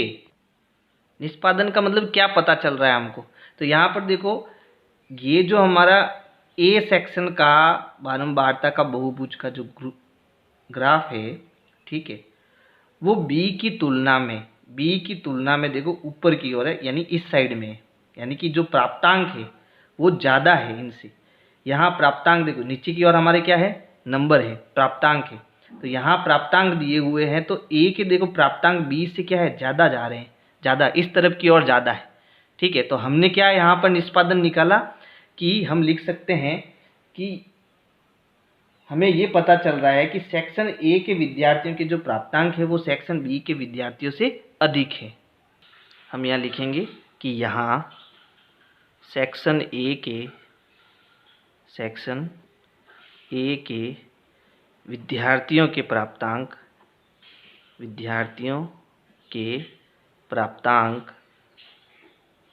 सेक्शन बी के विद्यार्थियों से अधिक है। ये हमारा आंसर हो जाएगा। प्रश्न 7 है, एक क्रिकेट मैच में दो टीमों ए और बी द्वारा प्रथम 60 गेंदों में बनाए गए रन नीचे दिए गए हैं। यानी यहाँ पर 1 से 6 गेंद में टीम ए ने 2 रन बनाए और टीम बी ने 5 रन बनाए। इसी प्रकार 7 से 12 गेंदों में टीम ए ने 1 रन बनाया और टीम बी ने 6 रन बनाए। तो इस प्रकार से हमें पूरा डाटा दिया हुआ है। हमें क्या करना है, बारंबारता बहुभुजों की सहायता से एक ही आलेख पर दोनों टीमों के आंकड़े निरूपित कीजिए। संकेत पहले वर्ग अंतरालों के को सतत बनाइए। यानी कि हमें क्या करना है, यहाँ पर जो अब की बार हमें वर्ग दिया है वो सतत नहीं है। देखो यहाँ पर 1 से 6, फिर यहाँ 6 से 12 आना चाहिए और यहाँ क्या आ गया 7 से 12। तो पहले हम क्या करेंगे, इस वर्ग को सतत बनाएंगे। और सतत कैसे बनाना है ये मैं पहले बता चुका हूँ। कैसे बनाएंगे, देखो यहाँ पर जो पहले वर्ग की उच्च सीमा है कितनी है 6, ठीक है, और दूसरे वर्ग की जो निम्न सीमा है कितनी है 7। तो 7 में से 6 को घटाएंगे तो हमें मिलेगा 1। अब इस 1 में हम किसका भाग देंगे, 2 को। तो 2 का भाग देने पर हमें मिलेगा 0.5। तो इस 0.5 को पहले यहाँ पर जो ये जितनी भी निम्न सीमाएं हैं इसमें से 0.5 घटाएंगे और इसमें 0.5 जोड़ेंगे। तो 1 में से हम 0.5 घटाएंगे तो हमें मिलेगा 0.5 और 6 में हम 0.5 जोड़ेंगे तो ये हो जाएगा 6.5। फिर 7 में हम 0.5 घटाएंगे तो ये बन जाएगा 6.5 और 12 में 0.5 जोड़ेंगे तो ये बन जाएगा 12.5। तो इस प्रकार से जब हम इनको 0.5 घटाएंगे और जोड़ेंगे तो हमें सतत वर्ग अंतराल मिल जाएगा। यहाँ देखो इसकी ऊपरी सीमा और इसकी निम्न सीमा दोनों एक हो गई। ऐसा पूरे वर्ग में हो गया, ठीक है। तो सतत वर्ग बनाने के बाद हम इनके क्या निकालेंगे, वर्ग चिन्ह निकालेंगे। अब वर्ग चिन्ह कैसे निकालना वो भी समझो। तो यहाँ देखो जैसे इस वर्ग में इन दोनों को जोड़ो, 0.5 और 6.5 को जोड़ के इसमें किसका भाग दे दो, 2 का। तो 6.5 और 0.5 कितना हो गया 7, है ना, 7.0 यानी कि 7। 7 में हम 2 का भाग देंगे तो भाग देने पर आएगा 3.5। तो इस पहले वर्ग का जो वर्ग चिन्ह आएगा वो कितना आएगा, 3.5 आएगा, ठीक है। इसी प्रकार दूसरे वर्ग को जोड़कर हमें 2 का भाग देना है तो हमें मिलेगा 9.5। तो इस प्रकार से हम सारे ही वर्गों के वर्ग चिन्ह निकाल देंगे। अब हमें क्या करना है, क्योंकि हमारा जो ये ग्राफ है, ठीक है, इसमें एक्स अक्ष पर जो वर्ग चिन्ह है वो बहुत ज़्यादा है, ठीक है। तो जो हमने पहले प्रश्न 6 किया है अगर उसके हिसाब से करेंगे तो हमें नीचे के ग्राफ की संख्या जो है वो ज़्यादा चाहिए और इतनी जगह मुझे यहाँ पर नहीं मिलेगी। तो मैंने क्या करा, यहाँ पर जो ये एक खाना है, अब वर्ग चिन्ह का मतलब होता है बीच का भाग। देखो जैसे ये बॉक्स है, ठीक है, वर्ग चिन्ह का मतलब होता है ये बीच वाला जो भाग होता है ना, यही वर्ग चिन्ह का मतलब है। तो मैंने यहाँ पर जो बॉक्स दिए हैं उनके सबसे बीच वाले भाग यहाँ पहले से ले रखे, ठीक है। तो ये जो पहला भाग है ये हमारा कितना हो गया 3.5। तो यहाँ पर मैं लिख देता हूँ 3.5। तो देखो ये हो गया 3.5। फिर उसके बाद आएगा 9.5 तो ये हो जाएगा 9.5। फिर आएगा 15.5 तो ये हो जाएगा 15.5। फिर है 21.5, फिर है 27.5, फिर है 33.5, उसके बाद है 39.5, फिर है 45.5, फिर है 51.5 और लास्ट में है 57.5। ये हो गया हमारा 57.5। तो यहाँ पर जो वर्ग चिन्ह है वो किस पर आएंगे, एक्स अक्ष पर।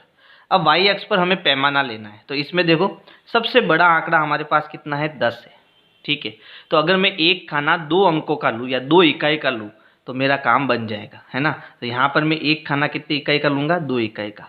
तो दूसरा हो जाएगा 4, 6, 8 और 10। क्योंकि सबसे बड़ा आंकड़ा 10 है तो एक खाना हम और लेंगे 12 तक।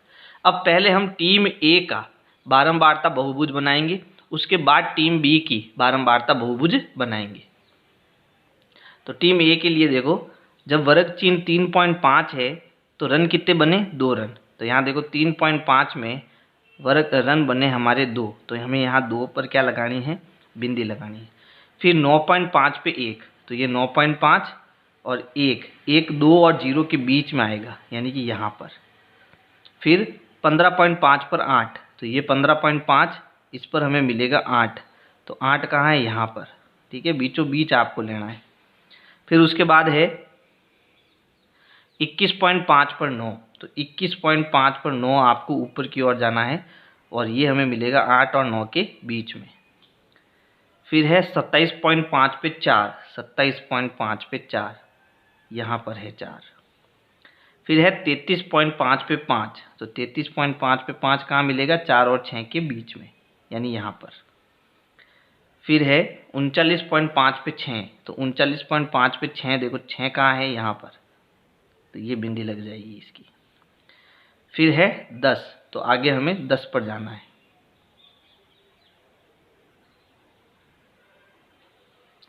फिर 51.5 पे 6, तो ये आ गया आपका 51.5 पर 6, 6 कहाँ है? यहाँ पर। चलो, फिर है 57.5 पे 2, तो ये 57.5 पे ये आ गए हम 2 पर। अब हमें क्या करना है? इन सभी पॉइंट को मिलाना है। तो चलो मिलाते हैं इनको। देखो यहाँ पर जो ये इस साइड में पॉइंट है, ठीक है, इसके इस तरफ भी हमें नीचे से इसको लेना है ना।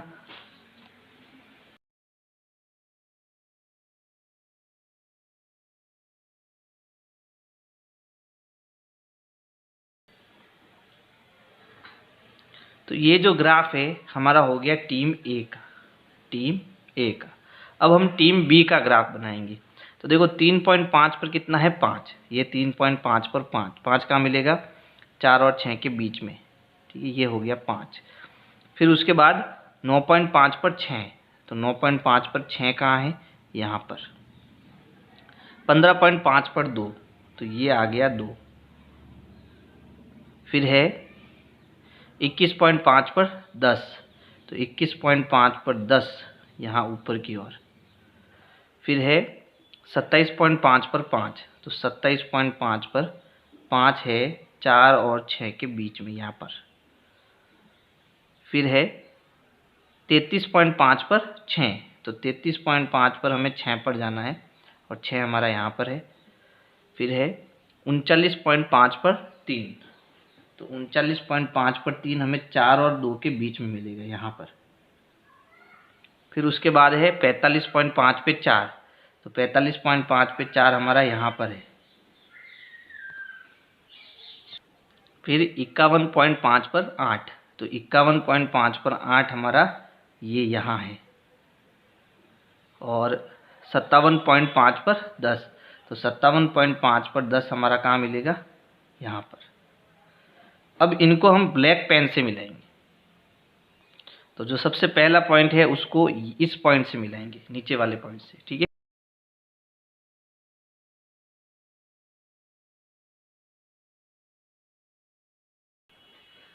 और ये जो हमारा ग्राफ है वो किसका है? टीम बी का ग्राफ है, टीम बी का ग्राफ। और ये ग्राफ जो है वो है टीम ए का ग्राफ, टीम ए का ग्राफ।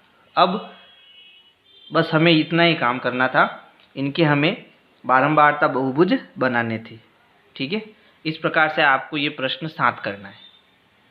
प्रश्न 8 है, एक पार्क में खेल रहे विभिन्न आयु वर्गों के बच्चों की संख्या का एक यादृच्छिक सर्वेक्षण करने पर निम्नलिखित आंकड़े प्राप्त हुए। यानी एक पार्क में कुछ बच्चे हैं जिनकी आयु के अनुसार उनकी संख्या को हमने गिना, तो वो आंकड़े किस प्रकार मिले? जैसे 1 से 2 वर्ष के बच्चे कितने हैं? 5, 2 से 3 वर्ष के बच्चे कितने हैं? 3। इस प्रकार की ये वर्ग है और इस प्रकार की हमें ये बारंबारता मिली। अब हमें प्रश्न आगे कह रहा है, उपयुक्त आंकड़ों को निरूपित करने वाला एक आयत चित्र खींचिए। तो अब हमें क्या करना है? आयत चित्र बनाना है। तो हमें पता है आयत चित्र बनाने के लिए जो वर्ग है वो सतत होना चाहिए। तो यहाँ देखो, इस वर्ग की ऊपरी सीमा और इस वर्ग की निचली सीमा दोनों सेम है, तो ये वर्ग तो हमारा क्या है? सतत है। चलो ये तो हमारा कंप्लीट हो गया। अब हमें यहाँ पर देखो एक समस्या पैदा हो रही है। समस्या क्या है कि ये जितने भी वर्ग है इन सब में अंतर देखो अलग अलग आ रहा है। जैसे यहाँ पर इन दोनों में अंतर कितना आ रहा है? 1। इन दोनों में भी 1 का अंतर आ रहा है, लेकिन इन दोनों में देखो 2 का अंतर आ रहा है, इसमें भी 2 का अंतर, फिर इसमें कितना अंतर आया? 3 का अंतर आया, इसमें 5 का अंतर और इसमें फिर से 2 का अंतर। तो यहाँ अलग अलग अंतर आ रहा है। तो जब ऐसी स्थिति आयत चित्र में बनती है तो हमें क्या करना है? हमें जो x अक्ष और y अक्ष पर आंकड़े हैं, ठीक है, उसको कैसे निकालना है ध्यान से समझना। सबसे पहले यहाँ पर हमें आयु और बच्चों की संख्या दे रखी है, तो हमने इस सारणी में आयु और बच्चों की संख्या पहले से लिख रखी है। अब हम क्या करेंगे, वर्ग की चौड़ाई ज्ञात करेंगे। वर्ग की चौड़ाई के मतलब जो एक्स अक्ष पर जो चौड़ाई आएगी वो हमें निकालनी है। फिर आयत की लंबाई निकालेंगे। आयत की लंबाई यानी कि जो वाई अक्ष पर आंकड़े आएंगे वो आयत की लंबाई हमें निकालनी है। यानी ये एक्स अक्ष पर आंकड़े आएंगे और ये वाई अक्ष पर आंकड़े आएंगे। अब इस एक्स अक्ष के आंकड़े हमें कैसे निकालना, ये है वर्ग की चौड़ाई। यानी यहाँ पर वर्ग का जो अंतर आ रहा है वही वर्ग की क्या है, चौड़ाई है। जैसे यहाँ 1 और 2, इसमें कितना अंतर आया, 1 का अंतर आया, तो ये वर्ग की चौड़ाई कितनी हो गई, 1 इकाई हो गई। फिर 2 और 3, इसमें भी वर्ग की चौड़ाई कितनी आ रही है, अंतर 1 का आ रहा है। फिर 3 से 5, तो यहाँ पर 2 का अंतर आ रहा है, तो इसकी वर्ग की चौड़ाई 2 हो गई। फिर 5 से 7, तो यहाँ भी वर्ग का अंतर कितना आ रहा है, 2 का आ रहा है ना, तो यहाँ भी वर्ग का अंतर 2 हो गया। फिर यहाँ वर्ग का अंतर देखो 3 का अंतर आ रहा है। कितने का अंतर आ रहा है, 3 का, है ना। तो यहाँ हम वर्ग का जो चौड़ाई है वो कितनी आ जाएगी, 3 आ जाएगी। और यहाँ कितना आ रहा है, 5 का अंतर आ रहा है, तो यहाँ 5 आ जाएगा। और यहाँ फिर से 2 का अंतर आ रहा है, तो यहाँ पर 2 आ जाएगा। अब हमें आयत की लंबाई ज्ञात करनी है। अब आयत की लंबाई कैसे ज्ञात करनी है, तो उसका सूत्र समझ लेना है। सबसे पहले यहाँ पर ये बच्चों की संख्या है वो हमारा क्या है, एफ है, ठीक है। तो सबसे पहले ऊपर आएगी बच्चों की संख्या यानी कि एफ बट्टा नीचे आएगी वर्ग की चौड़ाई, यानी इस वर्ग के अंदर जो चौड़ाई दे रखी है वो यहाँ नीचे आएगी, है ना। यानी वर्ग की चौड़ाई बी लिख देता हूँ, इनटू यहाँ पर गुणे में आएगी जो ये वर्ग की चौड़ाई सबसे कम है ना, सबसे कम वर्ग की चौड़ाई वो यहाँ गुणे में आएगी, यानी लोवेस्ट ब्रीथ, यानी कि सबसे कम वर्ग की चौड़ाई वो यहाँ गुणे में आएगी। तो इस फॉर्मूले का प्रयोग करके हमें आयत की लंबाई यानी कि यहाँ y के जो आंकड़े हैं वो हमें ज्ञात करने हैं। तो यहाँ पर देखो सबसे पहले f यानी कि इसमें बच्चों की संख्या कितनी है, 5, तो यहाँ आ गया 5, ठीक है। मैं इसको रफ में कर लेता हूँ। तो देखो सबसे पहले यहाँ आ गया 5, फिर बट्टे में नीचे कितना है, b हमारा आ गया वर्ग की चौड़ाई। वर्ग की चौड़ाई कितनी है, 1, और गुणे में सबसे कम वर्ग की चौड़ाई, तो सबसे कम वर्ग की चौड़ाई भी 1 है, तो 5 इंटू 1 हमारा उत्तर कितना आ गया, 5। तो यहाँ पर कितना आ जाएगा, 5 आ जाएगा। फिर यहाँ देखो, यहाँ हमें आयत की लंबाई ज्ञात करनी है। तो सबसे पहले यहाँ पर बच्चों की संख्या कितनी है, 3 है। फिर इसकी वर्ग की चौड़ाई कितनी है, 1, और सबसे कम वर्ग की चौड़ाई भी 1 है, तो यहाँ इसकी ऊंचाई कितनी आ गई, यानी लंबाई कितनी आ गई, 3 आ गई। फिर उसके बाद यहाँ वर्ग की चौड़ाई, बच्चों की संख्या कितनी है, 6। फिर वर्ग की चौड़ाई कितनी है, 2, और गुणे में यहाँ कितना आएगा, 1, तो यहाँ 2 का भाग देंगे 6 में, कितनी बार जाएगा, 3 बार, तो यहाँ भी वर्ग की चौड़ाई हमें कितनी मिलेगी, 3 मिलेगी। फिर यहाँ पर बच्चों की संख्या कितनी है, 12, ठीक है। वर्ग की चौड़ाई कितनी है, 2, और सबसे कम वर्ग की चौड़ाई कितनी है, 1, भाग देंगे तो कितनी बार जाएगा, 6 बार, यानी यहाँ आयत की जो लंबाई आएगी वो हमें कितनी मिलेगी, 6 मिलेगी। यहाँ बच्चों की संख्या देखो कितनी है, 9, और वर्ग की चौड़ाई है 3, और सबसे कम चौड़ाई है 1, भाग देंगे तो 3 3 9, कितनी बार जाएगा, 3 बार, तो यहाँ आयत की लंबाई 3 आएगी। फिर ये है 10, यानी बच्चों की संख्या है 10, वर्ग की चौड़ाई है 5, और गुणे में आएगा 1, भाग जाएगा 2 बार, तो यहाँ आयत की चौड़ाई हमें मिलेगी 2। फिर यहाँ देखो बच्चों की संख्या है 4, वर्ग की चौड़ाई है 2, गुणे में आएगा 1, भाग जाएगा 2 बार, तो यहाँ आयत की जो लंबाई है वो आएगी 2। अब हमें कुछ नहीं करना है, ये जो हमारे पास आंकड़े आए हैं ये हमारे पास x के आंकड़े हैं और ये हमारे पास y के आंकड़े, ठीक है। लेकिन यहाँ पर जो हमें x का पैमाना लेना है वो लेना है आयु से, यानी वर्ग से, ठीक है। और ये वर्ग जो है कहाँ से शुरू हो रहा है, 1 से शुरू हो रहा है, और कहाँ तक जा रहा है, 17 तक जा रहा है।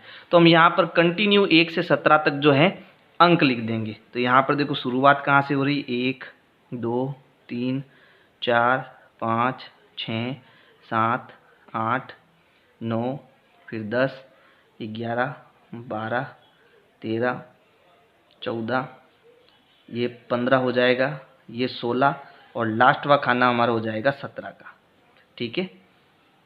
चलो अब देखो यहाँ जो y का पैमाना है वो हमें इसके हिसाब से लेना है। तो यहाँ सबसे बड़ा आंकड़ा देखो कितना है, 6 का है ना। तो यहाँ पर हमें जो पैमाना लेना है वो एक खाना 1 इकाई का लेना है, क्योंकि हम आराम से यहाँ पर 6 खाने बना सकते हैं। तो यहाँ पर हमारा जो एक खाना है वो 1 इकाई का होगा। तो ये हो गया 2 3 4 5 और ये 6। अब हमें देखो इनके आयत खींचने हैं। तो सबसे पहले देखो आयु 1 से 2 तक कुल बच्चे, यानी कि यहाँ पर कुल वर्ग की चौड़ाई हमें कितनी लेनी है, 1, यानी केवल एक बॉक्स की चौड़ाई लेनी है। और हाइट इसकी कितनी लेनी है, 5 तक, यानी ऊपर की ओर 5 तक हमें जाना है। ठीक है, तो वर्ग यानी खाना हमें 1 लेना है और ऊपर कितना जाना है, 5 तक। यहाँ तो 1 से हम 5 तक ऊपर की ओर जाएंगे, यानी यहाँ तक हमें जो है इसका आयत खींचना है। तो हम आयत खींच लेते हैं।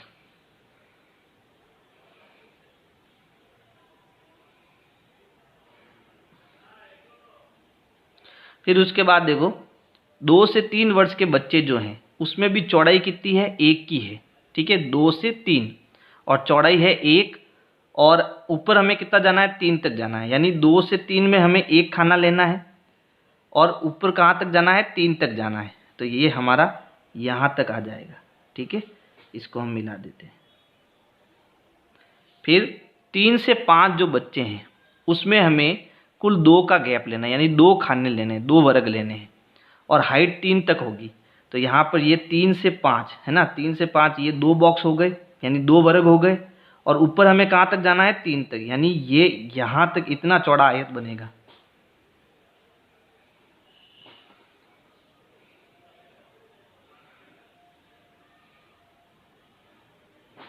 फिर देखो 5 से 7 के आयु के जो बच्चे हैं उसकी वर्ग चौड़ाई 2 है, यानी 2 खाने हमें छोड़ने हैं और 6 तक ऊपर की ओर जाना है।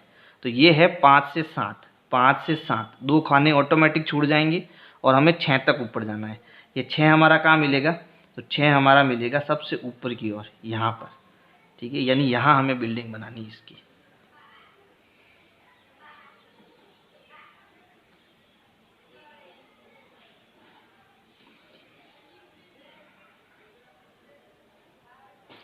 फिर उसके बाद 7 से 10 वर्ष के जो बच्चे हैं, ठीक है, उनका जो वर्ग की चौड़ाई है वो कितनी है, 3, यानी हमें 7 से 10 तक कुल 3 खाने छोड़ने हैं। 3 खाने यहाँ पर आ रहे हैं, लेकिन इनकी जो ऊंचाई है वो 3 तक ही है। तो ये जो यहाँ 10 तक है वो हमें 3 तक जाना है, यानी यहाँ पर। ठीक है, तो यहाँ पर हम क्या बना लेते हैं, आयत बना लेते हैं।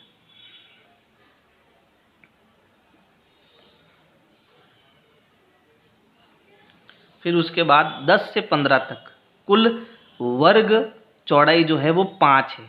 ये 10 और ये 15, ये 5 खाने हो गए। ऊंचाई हमारी कितनी है, 2, यानी हमें 2 पर ऊंचाई तक जाना है। ये हो गया हमारा अगला आयत, इस प्रकार से।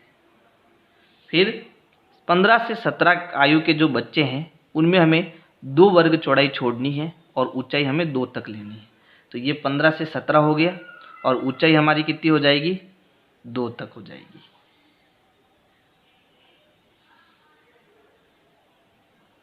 तो इस प्रकार से आपको प्रश्न 8 करना है।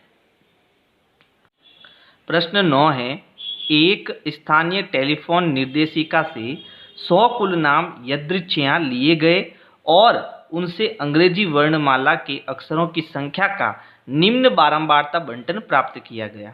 यानी अंग्रेजी वर्णमाला के जो अक्षर है वो 1 से 4 है और 1 से 4 अक्षरों में टेलीफोन नंबर यानी कुल नाम कितने बने, 6 बने। फिर 4 से 6 अक्षरों में 30 नंबर बने, 6 से 8 में 44 नंबर बने, 8 से 12 में 16 नंबर बने और 12 से 20 में 4 नंबर बने। ठीक है, हमें क्या करना है, आगे प्रश्न कह रहा है दी हुई सूचनाओं को निरूपित करने वाला एक आयत चित्र खींचिए, यानी इसका आयत चित्र बनाना है। तो यहाँ आयत चित्र में जो वर्ग अंतर है, वर्ग में प्रत्येक वर्ग का अंतर जो है वो समान नहीं। तो जब समान नहीं है तो हम क्या करेंगे, वर्ग की चौड़ाई और आयत की लंबाई ज्ञात करेंगे। तो यहाँ देखो वर्ग की चौड़ाई कितनी आ रही है, इसमें 3 का अंतर आ रहा है ना, तो इसके वर्ग की चौड़ाई जो है वो कितनी होगी, 3 होगी। फिर उसके बाद 4 से 6 में इसकी वर्ग की चौड़ाई हो गई 2 की, 6 से 8 में इसकी वर्ग की चौड़ाई कितनी हो गई, 2 की हो गई, यानी इनमें अंतर, इनको घटाना है। फिर 8 से 12 में इनकी जो वर्ग की चौड़ाई है वो कितनी हो गई, 4 हो गई और 12 से 20 में वर्ग की चौड़ाई अंतर कितना आया, 8 का आया। अब इसके आयत की लंबाई हमें निकालनी है। आयत की लंबाई मैंने आपको बताई। सबसे पहले कुल संख्या कितनी है, फिर हमें इसमें किसका भाग देना है, वर्ग की चौड़ाई का भाग देना है। फिर इसको हमें किससे गुणा करना है कि वर्ग की सबसे कम चौड़ाई क्या है उससे गुणा। यहाँ वर्ग की सबसे कम चौड़ाई कितनी है 2, तो चलो इसको हम रफली कर लेते हैं एक बार। जैसे यहाँ पर 1 से 4 में कुल जो नाम बने वो कितने हैं 6, इसमें हमें वर्ग चौड़ाई 3 का भाग देना है और सबसे कम चौड़ाई कितनी है 2, उसका गुणा कराना है। तो 3 एकम 3, 3 दूनी 6, 2 का 2 से गुणा किया तो कितना आ गया 4। फिर कुल कितने हैं 30 है, उसमें वर्ग चौड़ाई 2 का भाग देंगे और 2 का गुणा करेंगे। तो यहाँ पर हमारा उत्तर कितना आएगा 30 आएगा, यानी आयत की लंबाई हमें 30 मिलेगी। इसी प्रकार 44 बट्टा आयत की चौड़ाई कितनी है 2, गुणा करेंगे 2 से तो मिलेगा 44, यानी आयत की लंबाई आएगी 44। फिर यहाँ कुल नाम की संख्या 16, इसकी वर्ग की चौड़ाई कितनी है 4 और गुणा करेंगे 2 का, तो ये हो गया 4 चौक 16, 4 का 2 से गुणा हो गया 8, तो यहाँ आएगा 8। फिर यहाँ देखो कुल नामों की संख्या है 4, बट्टे में वर्ग की चौड़ाई हो जाएगी 8 और गुणे में कितना आएगा 2 आएगा। ठीक है, तो 4 एकम 4, 4 दूनी 8, 2 से 2 कटेगा, यानी कितना बचेगा 1। तो इसकी जो आयत की लंबाई आएगी वो आएगी 1। ठीक है, अब हमें ये वाले जो आंकड़े हैं वो x अक्ष पर लेने हैं और ये वाले जो आंकड़े हैं वो y अक्ष पर लेने हैं। इन आंकड़ों में हमें जो वर्ग दिया गया है उसकी सहायता से लेना है x अक्ष पर। तो यहाँ पर ये स्टार्ट कहाँ से हो रहा है 1 से और कहाँ तक जा रहा है 20 तक, यानी x अक्ष पर ये आंकड़े हमें 20 तक लेने हैं। तो एक बार हम लिख देते हैं 20 तक आंकड़े। ठीक है, चलो तो पहले हम x अक्ष पर 20 तक आंकड़े ले लेते हैं। 1 2 3 4 5 6 8 9 10 11 12 13 14 15 16 17 18 19 और 20।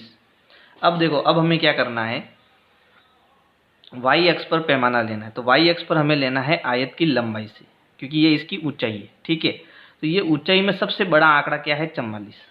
तो अगर मैं यहाँ पर एक खाना 5 का लेता हूँ तो यहाँ पर आराम से मुझे 50 तक खाने मिल जाएंगे, यानी एक खाना मैं यहाँ पर कितना लूँगा 5 का। तो ये हो जाएगा 5 10 15 20 25 30 35, फिर ये 40 45 और ये हो गया 50। ठीक है, अब हमें आयत बनाने हैं। तो सबसे पहले देखो, यहाँ 1 से 4 तक वर्ग की चौड़ाई जो है वो कितनी है 3 और इसकी हाइट ऊंचाई हमें कितनी लेनी है 4। तो यहाँ पर देखो 1 से हमें 4 तक 1 2 3 3 वर्ग मिल रहे हैं और ऊंचाई हमें 4 तक लेनी है। तो हम क्या करेंगे, 4 हमें कहाँ मिलेगा, 4 हमें 5 के नीचे मिलेगा। अब क्योंकि इसमें 10 छोटी छोटी लाइनें हैं तो हम 2 छोटी छोटी लाइन छोड़ेंगे ऊपर से तो हमें 4 मिल जाएगा, है ना। तो ये हमें यहाँ पर 1 2, ये 2 छोटी लाइन छोड़ेंगे तो यहाँ हमें 4 मिल जाएगा और हमें कहाँ तक लेना है 3 वर्ग चौड़ाई, यानी 4 तक लेना है। तो ये 1 2 3 और 4, यानी इसका जो आयत बनेगा वो यहाँ तक बनेगा।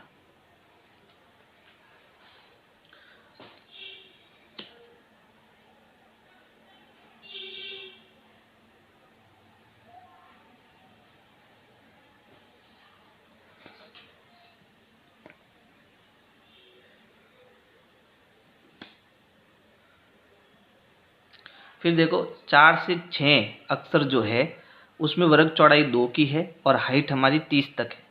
तो हमें 4 से 6 तक जाना है 30 पर। तो ये 4 से 6 2 वर्ग हो गए और हमें कहाँ जाना है 30 तक जाना है। तो 30 हमारा कहाँ है, देखो 30 हमारा यहाँ पर है। तो इस प्रकार से ये हमारा आयत बन जाएगा।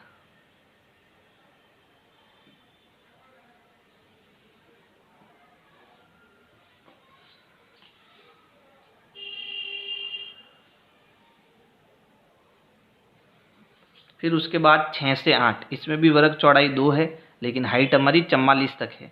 तो 6 से 8 वर्ग हो गया और हमें 44 तक जाना है। अब देखो 44 हमें कहाँ मिलेगा, 40 से ऊपर, है ना। ये 40 हो गया। अब 40 से कितना ऊपर जाना है, तो देखो 4 है, 4 यानी छोटी छोटी 8 लाइनें जब हम लेंगे ना तो हमें 44 मिलेगा। यानी ऊपर से मैं 2 लाइन छोड़ देता हूँ। तो देखो ये 45 से 2 लाइन जब मैं छोड़ूंगा तो मुझे यहाँ पर क्या मिलेगा 44 मिलेगा।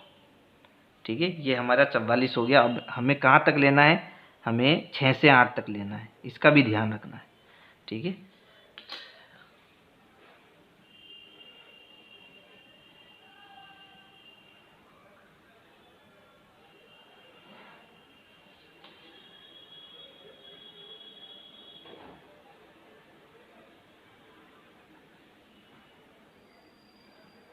चलो फिर है 6 से 8 के बाद में 8 से 12। चौड़ाई है 4 की और ऊंचाई है 8 तक। तो 8 से हम 12, ये हमारे 4 वर्ग हो गए, और हाइट हमारी कहाँ तक है, 8 तक है। तो देखो हमें 12 से 8 पर जाना। 8 हमें कहाँ मिलेगा, जब हम 10 से 4 लाइनें नीचे लेंगे ना तो हमें 8 मिलेगा। तो देखो 1 2 3 और 4, यानी यहाँ पर हमें क्या मिलेगा, 8 मिलेगा।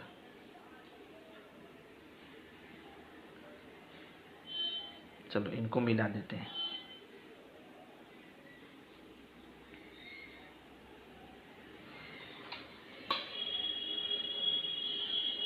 फिर उसके बाद देखो 12 से 20 तक हमें जाना है, कुल 8 खाने आएंगे और हाइट इसकी 1 हमें लेनी है।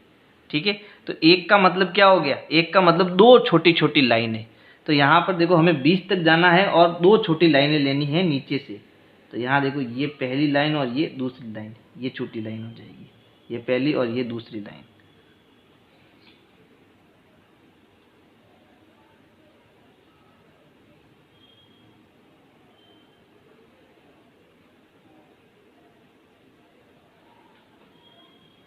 तो ये हमारा ग्राफ बन गया। ये देखो हल्का सा ये नीचे आ गया मेरा, बराबर स्केल नहीं मिलाई मैंने, आप लेकिन ध्यान रखना इसका। ठीक है, तो इस प्रकार से आपको ये प्रश्न संख्या 9 करना है। अब इस पे जो सेकंड प्रश्न है वो क्या है, देखो प्रश्न है, वह वर्ग अंतराल बताइए जिनमें अधिकतम संख्या में कुल नाम है। तो अधिकतम कुल नामों की संख्या 44 सबसे ज़्यादा है, और वो किस वर्ग में है, 6 से 8। तो हमारा उत्तर हो जाएगा 6 से 8 वर्ग में। ठीक है, ये हमारा आंसर हो जाएगा। तो अगर मेरी वीडियो आपको पसंद आ रही है तो वीडियो को लाइक करो, अपने दोस्तों को शेयर करो। Thank you. विनय क्लासेज की प्लेलिस्ट के लिए आपको यूट्यूब के सर्च में जाना है, ऊपर लिखना है विनय क्लासेज और सर्च करना है। इसमें आपको मेरा चैनल दिखाई देगा, चैनल में आपको जाना है। इसके बाद में यहाँ पर देखो होम वीडियोज़ और प्लेलिस्ट का ऑप्शन है। तो इस प्रकार से आप मेरी प्लेलिस्ट पा सकते हैं।